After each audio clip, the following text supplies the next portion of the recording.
Wow, বিজয়ের মাসে বাংলাদেশকে যেন নতুন বিজয় এনে দিয়েছে রংপুর। বিদেশি লিগে সৌম্যের ব্যাটিং তাণ্ডবে উড়ে গেল অস্ট্রেলিয়ার দল ভিক্টোরিয়া। বিস্তারিত জানুন পুরো ভিডিওতে।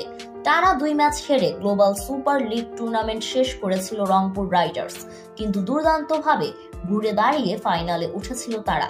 শনিবার 7 ডিসেম্বর ফাইনালে আগে ব্যাট করতে নেমে ভিক্টোরিয়াকে 179 রানের লক্ষ্য দেয় রংপুর। জবাব দিতে নেমে 11 বল হাতে থাকতে 122 রানে অল আউট হয় ভিক্টোরিয়া। এতে 56 রানের জয় পায় বাংলাদেশের প্রতিনিধিরা।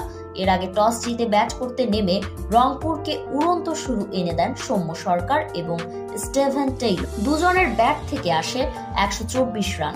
সৌম্য 33 বলে এবং টেইলর 44 বলে 50 তুলে নেন। 49 বলে 68 রান করে টেইলর আউট হলেও ব্যাট চালাতে থাকেন সৌম্য। একের পর এক 4 ছক্কার ফুল ছড়িয়ে শেষ পর্যন্ত সৌম্যের অপরাজিত 86 রানের মারকুটে ইনিংসে ভর করে 178 রানের বড় পুঁজি পায় বাংলাদেশের প্রতিনিধিরা। আর সেখানেই মার খেয়ে যায় অস্ট্রেলিয়ার দল ভিক্টোরিয়া। এ যেন শুধু রংপুরের জয় নয়, বিজয়ের মাসে বাংলাদেশের